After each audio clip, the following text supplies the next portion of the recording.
Imagina um ritual proibido numa mansão isolada durante o período Heian do Japão.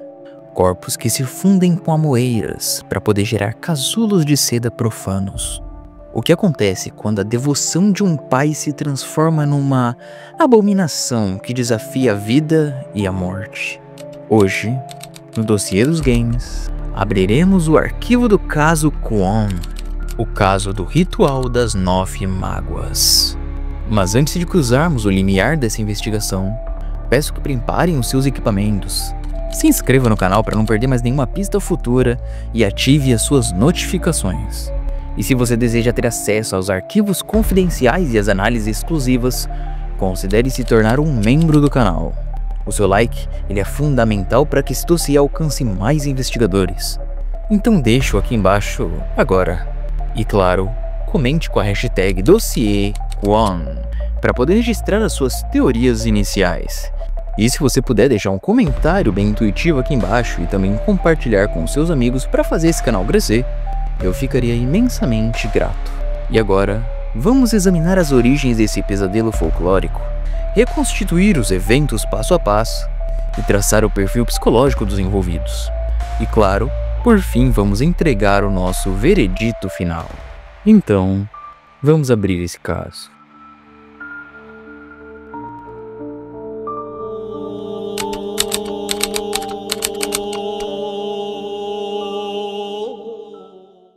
Todo caso tem um ponto de partida, e vamos abrir nossa ficha de evidência. Para você conseguir entender a anomalia que é o caso Kwon, a gente precisa primeiro entender o laboratório de onde ele surgiu. No início dos anos 2000, a From Software não era a entidade titânica que conhecemos atualmente. Eles eram conhecidos como artesãos de nicho, forjando experiências densas e por vezes impenetráveis, como as séries King's Field e Armored Core. Eles eram casos que exigiam um tipo específico de investigador, e é nesse ambiente de experimentação que o nosso caso toma forma. O interrogatório das fontes revela um motivo claro. Numa era dominada pelo horror de ação como Resident Evil, e também pelo terror psicológico ocidental de Silent Hill, a From Software ela decidiu conduzir uma investigação que olhava para dentro, para suas próprias fundações culturais. A ordem, emitida pelo produtor Atsushi Taniguchi, era clara: criar uma experiência de horror que fosse inequivocamente japonesa.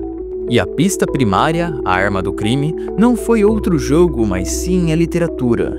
Especificamente a coletânea Kiwaidan, Histórias e Estudos de Coisas Estranhas. Kiwaidan é mais do que um livro de fantasmas. É um manual sobre o horror japonês. Um horror que não reside no monstro de que se vê, mas na transgressão, na quebra de uma ordem natural. É sobre aquela mágoa que se recusa a morrer. É a vingança que ecoa no além-túmulo.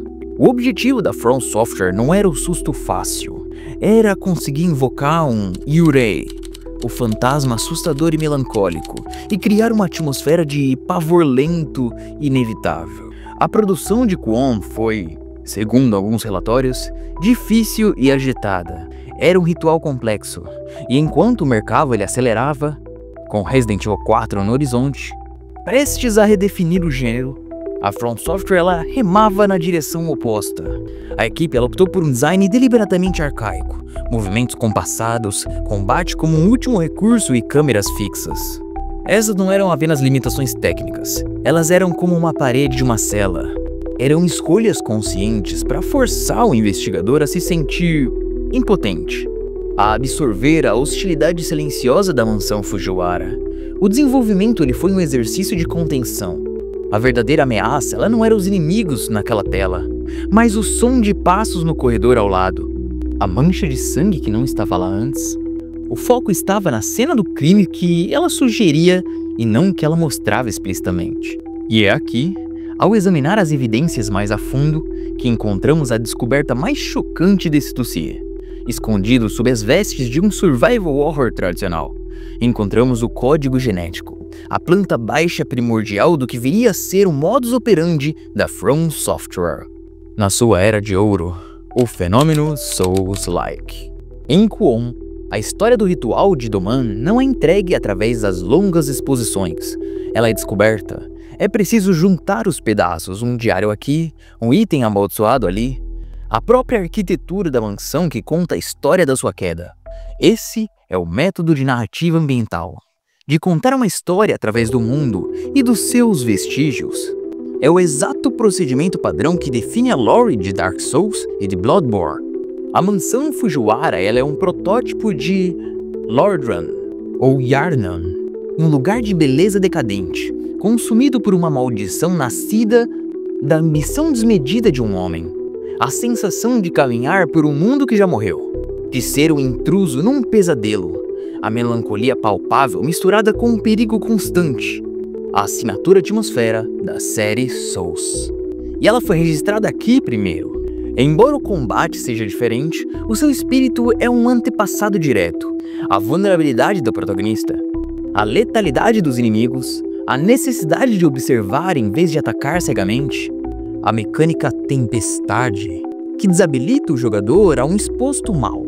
Isso pode ser visto como uma versão primitiva daquela maldição de Dark Souls ou da Frenzy de Bloodborne. É a masterização de um próprio ambiente hostil e está desgastando a sua sanidade. Mas entenda, Kwon não é um Souls-like, é um pré-eco, uma experiência onde a From Software estava testando essa nova geração. Talvez inconscientemente, as ferramentas e filosofias que, 5 anos depois, com Demon's Souls, usariam para revolucionar a indústria dos videogames. Este é um caso não apenas um beco sem saída na história, mas sim a cena original do crime. Com as origens e o DNA oculto do caso agora expostos, estamos prontos para entrar na própria mansão e reconstituir toda essa tragédia. O que realmente aconteceu naquelas salas assombradas? A análise forense do enredo vai começar.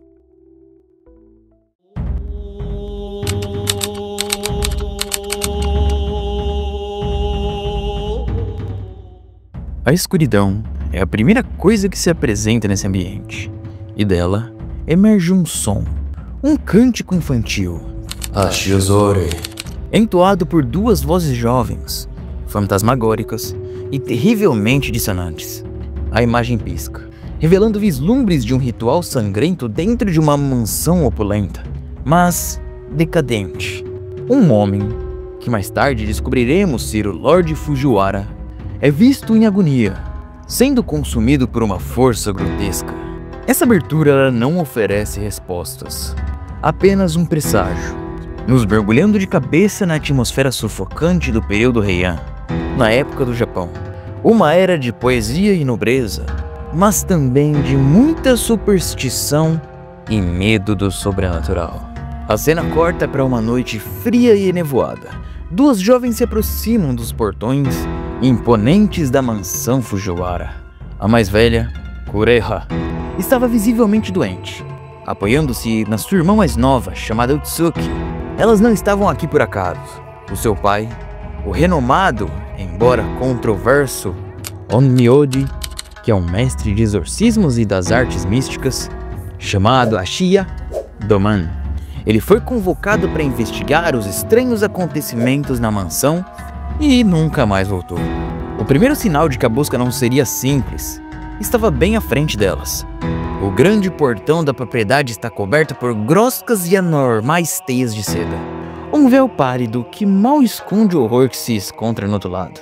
E assim que cruzam o portão, a desolação da mansão Fujiwara se tornava palpável. Cadáveres mutilados jaziam nos jardins, e o silêncio era pesado, antinatural. E de repente, o mesmo cântico infantil da abertura ecoa novamente pelo ar. Kureha, como se estivesse hipnotizada, ela entra num transe, e ela se afasta de Utsuki, desaparecendo na escuridão densa como um fantasma. Utsuki fica sozinha, e a sua única defesa é uma pequena faca cerimonial, um presente do seu pai, uma relíquia inútil, contra todo o mal que permeava o local. A sua exploração inicial, ela leva ela até um pagode de pedra que acaba desmoronando, bloqueando o seu caminho de volta. Não há recuo possível. O único caminho é para frente, para o coração do pesadelo. Mas não demora muito para que Utsuki encontre os habitantes atuais da mansão. Eles são chamados de Gaki. Eles são criaturas grotescas nascidas de cadáveres reanimados, com a pele pálida e esticada sobre ossos deformados. Eles são movidos por uma fome insaciável por carne humana. Esses encontros são tensos e claustrofóbicos. A movimentação lenta e essencial para esse estilo de jogo. Ela acaba correndo e atraindo mais dessas criaturas, o que se encontram nas sombras. O chão ele está manchado com poças de sangue, e ao pisar nelas, Utsuki deixa um rastro com as pegadas vermelhas. Um lembrete visual e constante de que a corrupção do lugar agora segue cada passo. No meio do terror, ela encontra duas figuras infantis, meio gêmeas fantasmagóricas, que elas apareciam e desapareciam com risadas bem cruéis.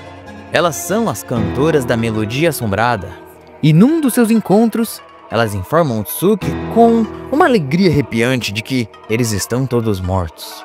Claro, antes de fugirem novamente. Estas não são simples fantasmas, mas elas são manifestações físicas das amoreiras, que estão no centro dessa maldição, agindo como guardiãs e catalisadoras do ritual. A primeira pista tangível sobre a tragédia surge presa em uma porta selada dentro de um templo, e é o memorando da Lady Fujiwara. O texto revela uma mulher de bom coração que, ao ver uma doença misteriosa se espalhando pelos seus servos, acaba cuidando deles pessoalmente dentro do templo, selando as portas na esperança de conter essa praga. É um fragmento de humanidade no meio de uma carnificina, a primeira peça de um quebra-cabeça macabro.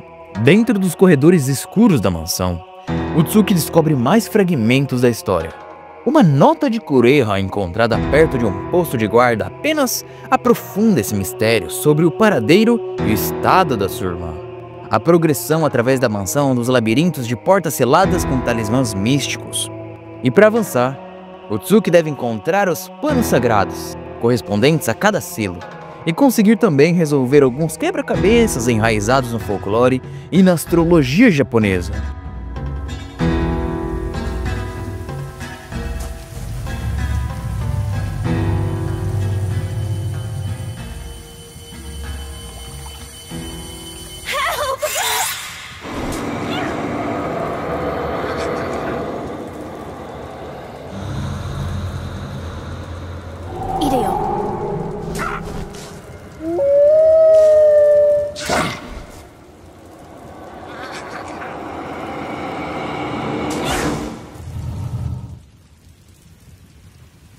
Are you all right?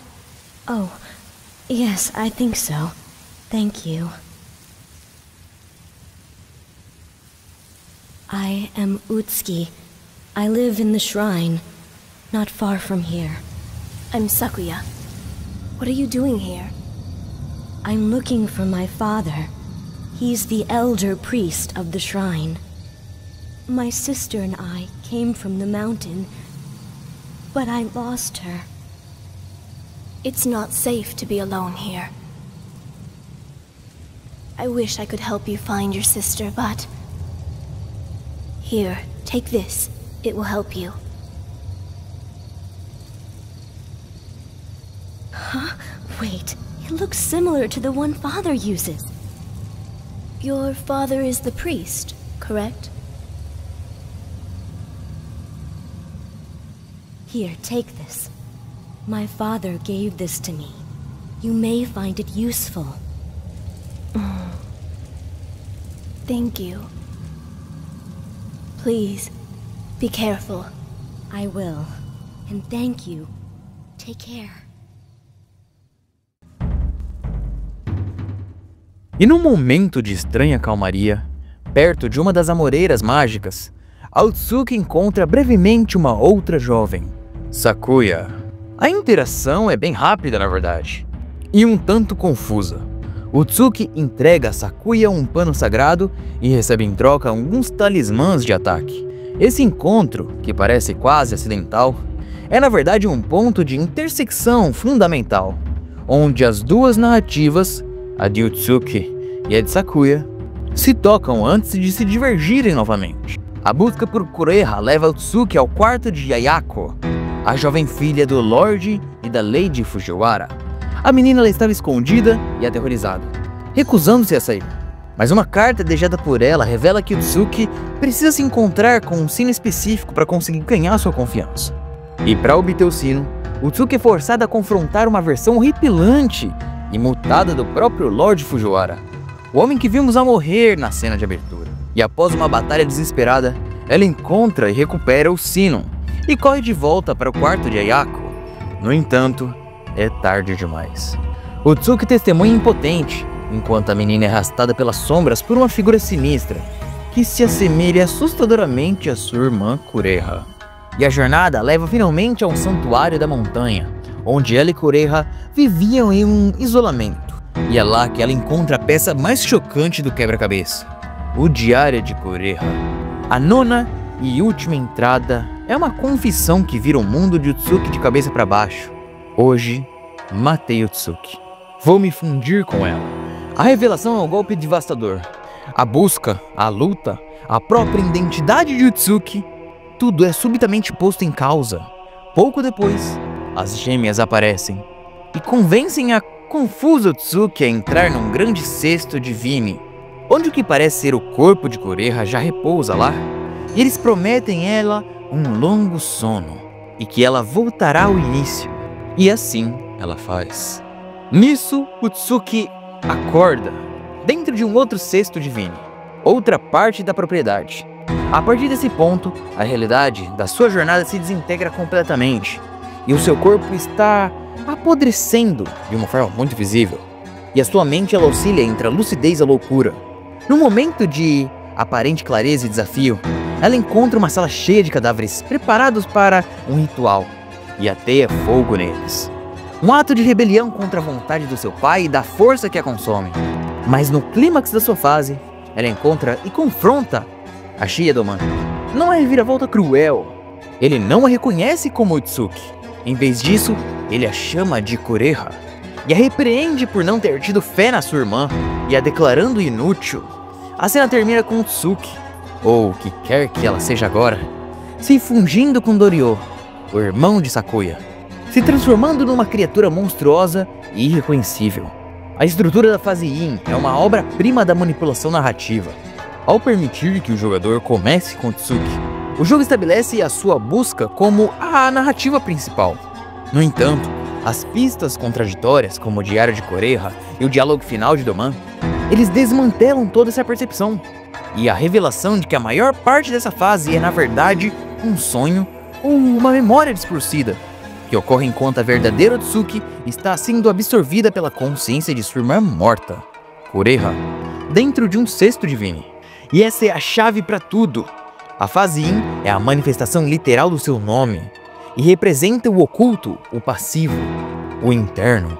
A jornada ela não é uma exploração física da mansão, mas sim uma viagem psicológica através da culpa e da memória fragmentada e também da sua identidade em colapso de Utsuki. O jogador ele não apenas assiste a sua tragédia, ele experimenta a sua confusão e a perda de si mesmo em primeira mão.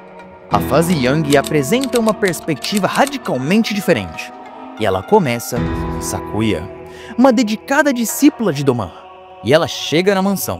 Não sozinha, ela está acompanhada por outros 3 discípulos. O seu irmão mais velho e super protetor, Doryo, o estudioso e meticuloso Dokai e o jovem e assustadiço Doshin. A sua missão, ordenada pelo próprio Doman, é investigar e purificar a mansão do mal que a assola. Sakuya é uma personagem muito mais assertiva e preparada do que Utsuki, armada com um leque de guerra e um conhecimento muito mais profundo das artes do Onmyodo. A sua narrativa reflete a natureza do Yan, ativa, direta e mais factual. Desde o início, os eventos que pareciam confusos na fase Yin começam a se encaixar numa cronologia muito mais clara e objetiva. A investigação de Sakuya é uma descida ao inferno marcada pela perda. Um a um, os seus companheiros se tornam vítimas da maldição que Doman libertou. Dokai, ele é absorto nos documentos do seu mestre, é morto pelas criaturas que Doman usou como isca. O jovem Doshin, ele fica paralisado pelo medo e é brutalmente atacado e morto pela monstruosa lei de Fujiwara, mesmo à frente de Sakuya. E essas mortes, elas não são acidentais. São sacrifícios deliberados, orquestrados por Doman para conseguir alimentar o seu ritual profano. Através dos diários e notas espalhados pela mansão, Sakuya descobre a verdade sobre a doença. Os escritos da lei de Fujiwara e do seu filho descrevem em cada detalhe a sua transformação, a perda da sua humanidade e o surgimento de uma fome avassaladora por carne humana. Sakuya descobre que a matriarca, no último ato de amor para conseguir proteger seus filhos, ela se trancou voluntariamente no templo para morrer sozinha no final. A jornada de Sakuya leva ela até um confronto inevitável com o que restou da lei de Fujiwara. E numa cena de puro horror corporal, a outrora nobre senhora se transforma numa espécie de gigante, numa abominação, com seu pescoço explodindo para dar lugar a um corpo de uma centopeia. Sakuya é forçada a lutar e destruir a criatura, pondo fim ao seu sofrimento no fim. E esse confronto, muito mais central e definitivo na sua fase do que na de Utsuki, solidifica a narrativa de Sakuya como a representação da realidade desses acontecimentos. Mas o momento que cimenta a fase Yang como a realidade objetiva da história ocorre no Santuário da Montanha. Sakuya chega e testemunha uma cena que redefine tudo o que vimos na fase Yin. O seu irmão, Doryo, está tentando proteger Utsuki de uma Kureha com uma aparência demoníaca. E essa Kureha, com um poder sedutor e malévolo, atrai Doryo e o mata sem piedade. Imediatamente seguindo, ela agarra e aterroriza Utsuki e atira ela de um penhasco para sua morte. E essa é a chave de toda a narrativa.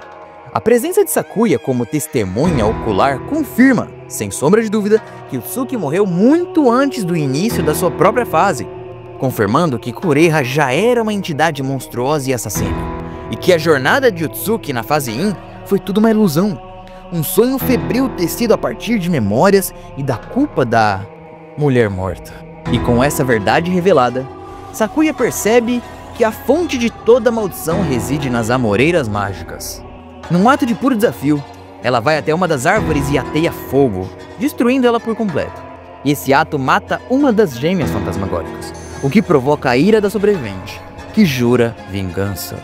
No final da sua fase, Sakuya desce as câmeras subterrâneas sob a mansão e encontra uma entidade fundida de Utsuki de Kureha, uma amálgama grotesca de carne e de desespero que acaba atacando ferozmente. No entanto, no meio do monstro, Sakuya vê uma essência da verdadeira Utsuki tentando lutar para se libertar, movida por uma compaixão que distingue ela de qualquer pessoa. Ela não destrói a criatura, em vez disso, ela promete salvá-la. A fase narrativa da fase Yang expõe toda a cadeia causal que deu origem a toda essa tragédia. A morte acidental de Kureha no passado, pela qual Utsuki se sentia culpada, foi tudo um catalisador.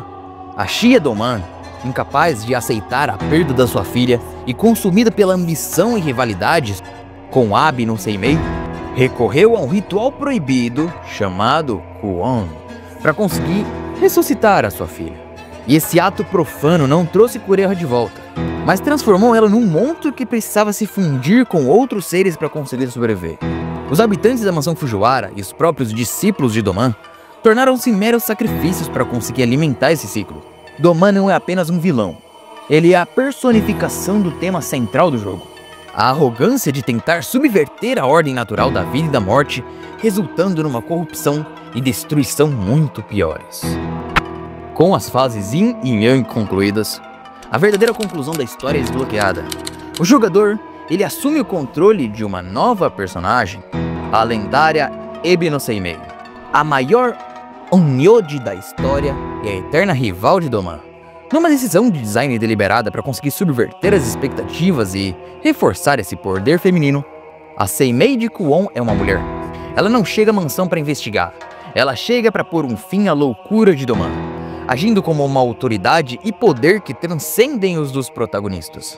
A jornada de Seimei é curta, precisa e implacável. Ela avança através da mansão em ruínas, eliminando as abominações restantes com facilidade. No seu caminho, ela encontra uma Sakuya gravemente ferida, que no seu último fôlego, no seu último suspiro, ela implora a Seimei que salve Utsuki, não que a destrua. Seimei também encontra a entidade Utsuki e Kureha juntas, agora enfraquecida.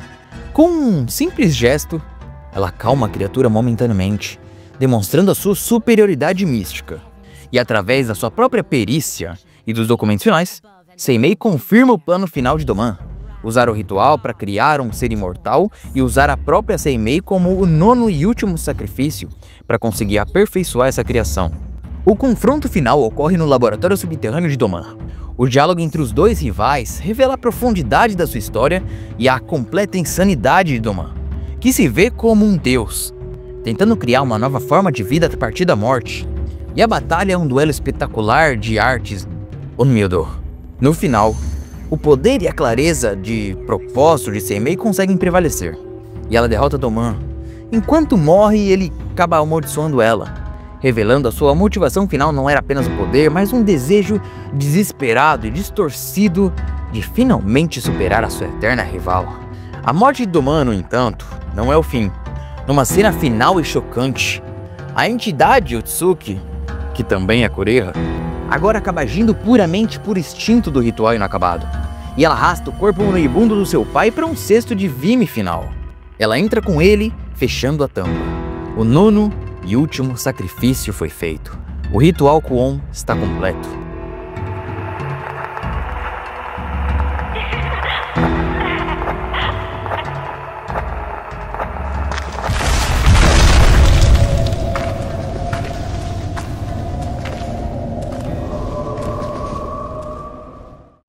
Stop! Please stop! Utsuki!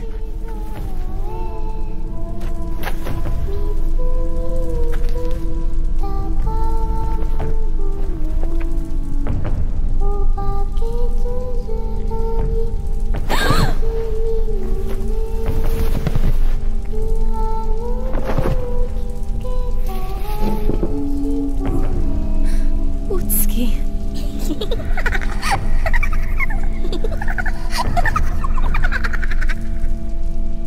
I guess I'm too late. It's over now. A new mulberry tree will spawn. Our beloved child. Be still.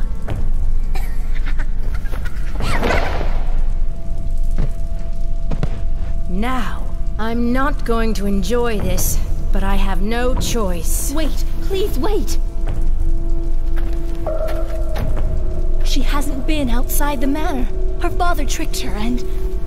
We can't let her die! We simply have no idea what will be born from the chest. But... Seimei até tenta intervir, selando o poder da Moreira sobrevivente com os espigões sagrados, só que é tarde demais. O cesto se abre, e do seu interior não emerge o monstro grotesco, mas sim uma menina, com a aparência de uma Utsuki muito jovem e inocente. Abe no Seimei, pragmática, e ciente da abominação que tem à sua frente, ela se prepara para destruir a criança. No entanto, Sakuya, fiel à sua promessa inicial, ela intervém e protege a menina. insistindo que ela não merece isso, mas sim uma oportunidade de viver. Intrigada com o resultado do ritual, ou talvez tocada pela compaixão inabalável de Sakuya, Seimei acaba cedendo. Ela se afasta, mas não sem antes dar um aviso a Sakuya do potencial para um mal inimaginável que a criança carrega. E a cena final do jogo mostra Sakuya a levando a pequena Utsuki para fora dos portões da mansão. A criança segura sua mão com um pequeno ramo de amoreira, e ela olha para o mundo exterior com admiração e diz que nunca lhe antes foi permitido sair. E juntas, elas caminham em direção a um futuro incerto, deixando a narrativa em aberto para uma sequência que nunca chegou a ser produzida. No final, está longe de ser esperançoso tecnicamente. A verdade do ritual escondida nos documentos do jogo é que o seu propósito nunca foi a ressurreição humana, mas sim a propagação da própria Moreira, uma entidade antiga e parasita. Doman pensava que estava controlando o ritual, mas ele era só um peão, um instrumento manipulado pela própria vontade da árvore, que o escolheu pela sua poderosa linhagem de Onmode. A criança que emerge no final não é Utsuki, mas ela é a própria Moreira, renascida num corpo humano, contendo os ecos das memórias de todos os que foram absorvidos. Sakuya, no seu nobre ato de compaixão, ela não salvou Utsuki, mas ela liberou uma praga da sua prisão na mansão Fujiwara. A criança, com o ramo na mão, está agora livre para conseguir plantar o ciclo de horror em outro lugar. O final em aberto não surge uma esperança, mas sim a natureza cíclica e inescapável do mal. O título do jogo, Kuon, poderia ser traduzido como os 9 rancores, referindo-se aos 9 sacrifícios, mas também como entidade. Não como uma entidade da vida humana, mas como a perpetuação interminável desse ritual de horror. O que você vê nos dossiês é apenas o começo da investigação. Como um agente de campo, você ganha acesso a selos e emojis exclusivos, e como investigador-chefe, você assiste aos dossiês antes de todo mundo. Mas como um diretor, você recebe a chave para o nosso arquivo, a revista digital Arquivo Geek. Dossiês completos, análises profundas e as provas que não conseguimos mostrar nos vídeos. Por isso convido vocês a serem membros do canal. Todos esses benefícios em um só lugar.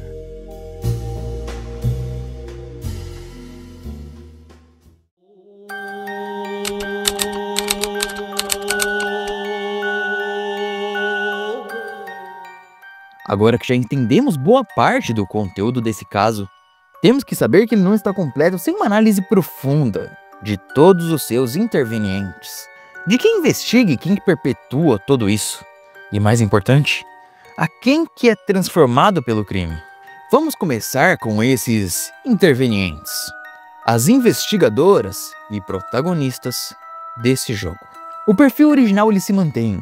Utsuki e Sakuya são as duas lentes através das quais investigamos inicialmente, o Yin da emoção e o Yang do dever. Utsuki é movida pelo amor familiar, uma motivação que se torna sua vulnerabilidade e arrasta para dentro dessa anomalia. Sakuya é agente processual, ela é movida pela lógica e pelo trem, o que lhe garante a sobrevivência no fim, mas a impede de compreender a profundidade da tragédia. E por fim, Abinu Seimei. Ela é a perita forense e a limpadora profissional.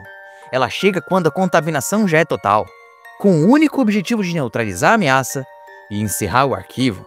Ela é a queima de arquivo do caso. E também temos o mandante desse caso, o antagonista, a Shiya Doman. O seu perfil psicológico é o de um intelectual que caiu na armadilha da arrogância.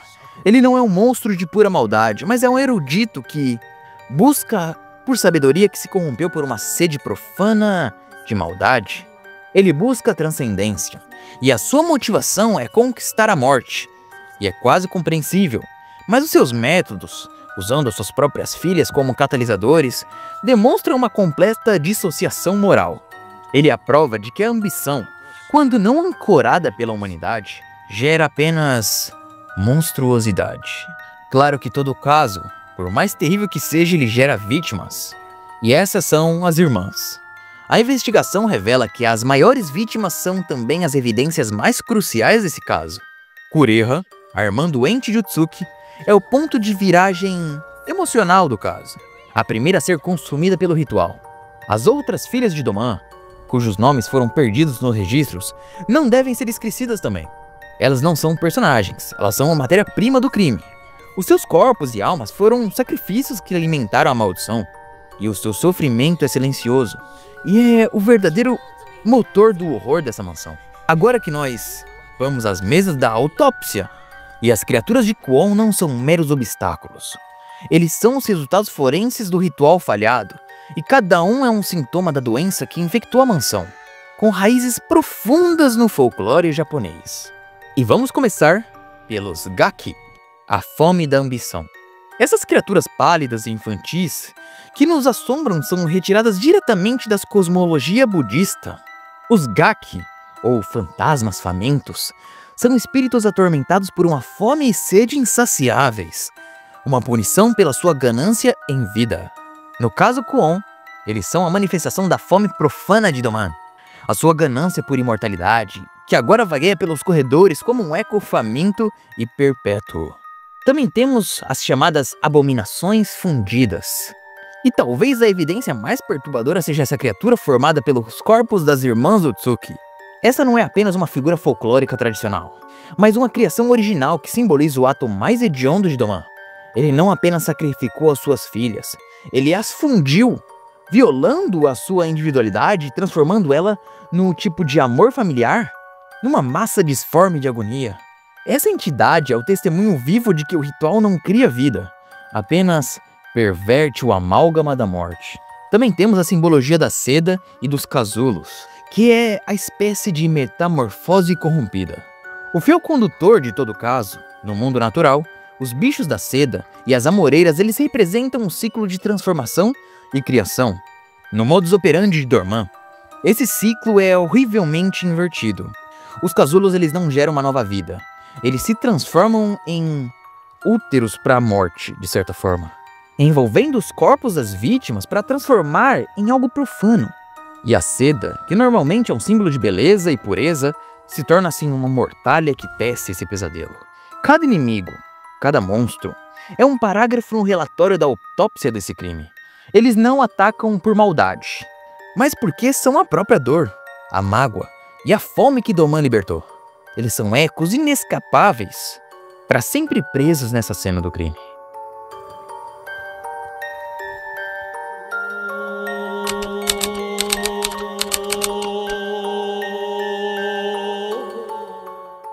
Mas agora, vamos a uma análise forense das evidências técnicas. Como se opera essa cena do crime? Quais são as ferramentas à nossa disposição e como esse ambiente conspira contra a nossa investigação? O modus operandi de Kwon é um procedimento deliberadamente restritivo e metódico. Cada ação deve ser calculada. O protocolo ele não incentiva a um confronto direto, mas a observação e a sobrevivência. A movimentação padrão é uma caminhada lenta. Esse é um modo de investigação cautelosa, que permite observar o ambiente e não atrair uma atenção indesejada. A ação de correr existe, mas ela é uma aposta de alto risco. Correr gera ruído, atraindo agentes hostis para a nossa posição. E também consome uma reserva tática, a nossa estamina. O uso imprudente da corrida pode deixar o nosso investigador exausto e, por fim, encurralado. É uma escolha entre velocidade desesperada e a insegurança metódica. E claro, o nosso equipamento é severamente limitado. A mala de evidências, ou o inventário, possui um limite definido, forçando o jogador a tomar decisões táticas e cruciais. Que ervas você pode levar, que talismãs que são essenciais na próxima área, itens que precisam ser descartados ou então guardados em baús, existindo um planejamento muito cuidadoso das rotas. Porque você não pode carregar tudo, apenas o essencial para conseguir sobreviver ao próximo passo da investigação. O confronto direto ele é desajeitado e também perigoso. O nosso arsenal consiste em cartas de feitiço divididas em duas categorias: feitiços de ataque direto e feitiços de invocação. Os ataques são como lanças de gelo ou bolas de fogo. Eles exigem um tempo de conjuração, um movimento de vulnerabilidade onde o investigador ele fica exposto a um contra-ataque bem severo. As invocações, elas trazidas pelas entidades, como as aranhas espirituais, para conseguir lutar ao seu lado, esses são assistentes. E eles são úteis como uma distração ou então para causar dano, permitindo que o investigador principal se reposicione em algum lugar. Mas a eficácia depende do posicionamento e do tempo e não da força. A vitalidade é um recurso precário. Além do dano físico, existe a contaminação espiritual. A mecânica de tempestade é a materialização da sanidade sendo corroída. Ao encontrar aparições ou então ficar em áreas de alta densidade espiritual, a visão de investigação fica distorcida. As cores ficam saturadas e a vida começa a ser drenada continuamente. É um ataque sensorial. E para recuperar essa saúde, a principal ferramenta é a meditação. O investigador ele deve encontrar um lugar seguro, parar completamente e se concentrar. E durante esse ato, ele está completamente defeso. É uma mecânica brilhante de risco e recompensa. A cura ela é infinita, mas o preço é uma vulnerabilidade total. Mas é claro, o retrato falado desse mundo é impecável. A direção de arte recria o período Heian com uma autenticidade assustadora. As vestes dos personagens, a arquitetura da mansão, os objetos espalhados, tudo contribui para que essa imersão exista. Mas a ferramenta visual mais poderosa é a escuridão. O campo de visão do investigador é severamente comprometido, e ele é limitado ao alcance trêmulo da sua lanterna de papel. Os corredores eles mergulham no breu. O que se esconde para além daquele círculo de luz é uma questão constante que alimenta a atenção.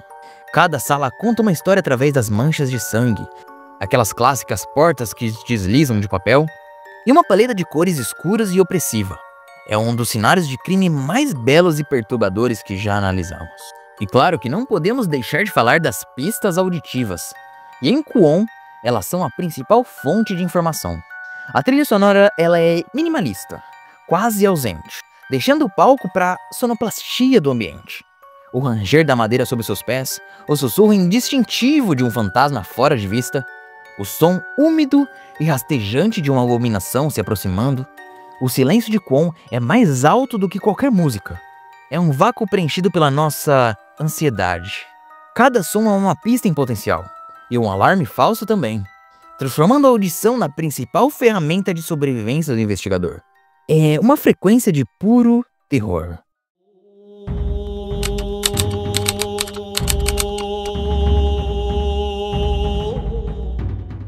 Com tudo isso visto, qual foi o impacto desse caso para o mundo exterior? Como que as testemunhas e o júri da opinião pública reagiram a essa anomalia do terror japonês? E o veredito final desse caso foi fraturado. No Tribunal da Crítica Especializada, os depoimentos foram violentamente contraditórios.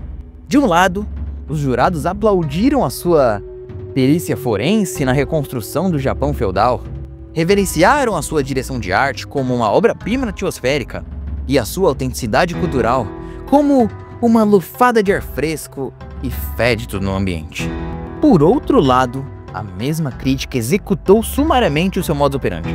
A jogabilidade foi denunciada como anacrônica, uma relíquia de uma era passada. Os controles foram considerados uma ferramenta defeituosa e o ritmo insuportavelmente lento para uma época que pretendia correr. E o problema maior foi o seu contexto. O caso Kwon foi aberto num distrito judicial superlotado. 2004. Foi o ano de gigantes como Metal Gear Solid 3 e a véspera da revolução de Resident Evil 4. Kwon não passava de um sussurro num ano de explosões, entende? Consequentemente, o público geral simplesmente não compareceu nesse julgamento. O caso foi um fracasso comercial, sentenciando a sua obscuridade e arquivando esse caso, condenando ele a ficar acumulando poeira nas prateleiras mais baixas da história. Mas alguns casos não permanecem fechados para sempre. E aqui, a história sofre uma reviravolta digna de uma nota. O fracasso inicial de Kwon foi o primeiro passo para sua imortalização de certa forma.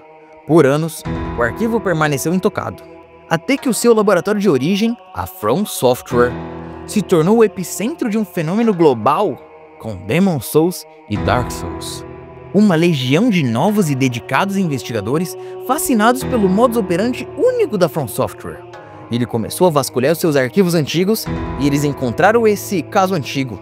O que era um jogo esquecido se tornou uma peça arqueológica. A sua baixa tiragem foi resultado direto do seu fracasso comercial, se transformou num dos artefatos mais raros e cobiçados da sua geração.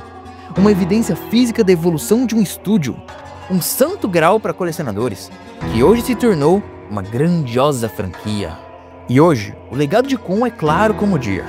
Ele não reside em inovações mecânicas, mas a sua ousadia temática e filosofia é vista como uma grande prova nesse processo evolutivo da From Software.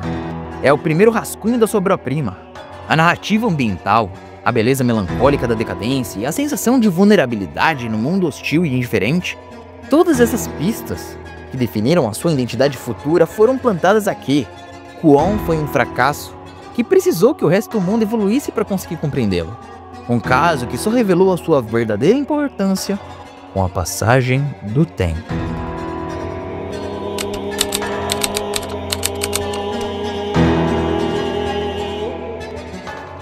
E assim, a nossa investigação chega ao fim.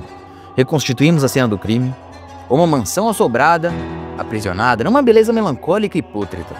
Identificamos a arma do crime, não uma lâmina, mas um ritual profano, nascido da arrogância de um homem que ousou brincar com o ciclo da vida e da morte. E testamos as ferramentas da investigação, um modus operandi deliberadamente arcaico, uma faca de 2 gumes que gera uma tensão sublime, ao custo de uma frustração palpável. E após a longa deliberação, esse dossiê chegou ao seu veredito final. E o tribunal o declara culpado. Culpado de ser um anacronismo deliberado, uma obra que se recusou a seguir as suas regras do seu tempo. Culpado de erguer uma barreira quase intransponível entre a sua genialidade atmosférica e o jogador, através de controles que testam a paciência até mesmo do mais dedicado investigador. Contudo, esse caso é absolvido dessa acusação mais grave de ser irrelevante. As suas provas, agora trazidas à luz, são irrefutáveis. No seu DNA macabro, encontramos o código genético, a planta baixa de uma das dinastias mais importantes da história dos videogames. A beleza sombria, a sua narrativa ambiental e a sua coragem de ser punitivo não foram um erro, foram uma profecia. Por isso, ele é absolvido de ser um fracasso e é reclassificado como uma peça de fundação. E esse foi o nosso dossiê sobre o caso Kwon. Nós o declaramos culpado das suas mecânicas, mas só absolvemos o seu legado. Mas o júri final, como sempre, são vocês. A arte de Kwon redime os seus crimes da jogabilidade? Ele é muito irritante a ser jogado? Ou ele tem uma característica única que deixa ele com um charme único, eu acho? Talvez ele permaneça como um caso fascinante para vocês, mas para sempre condenado pela sua própria execução, talvez? Deixe os seus depoimentos aqui nos comentários. Eu leio cada um deles e também respondo. Pode deixar a sua pergunta aqui embaixo, ou então a sua crítica sobre o que você achou do jogo. E se você gostou desse vídeo, deixe o seu like aqui embaixo, se inscreva no canal, ative o sininho das notificações para você receber os vídeos novos. E claro, se gostou e gosta do canal, acompanha. Considere se tornar um membro do canal. E caso também seja curioso, o nosso canal tem um site, o nosso QG do Dossiê dos Games. Considere também fazer uma visita e deixar o seu memorando. E lembre-se, a verdade não está lá fora, ela está escondida. E a nossa missão é encontrá-la. Até o próximo caso.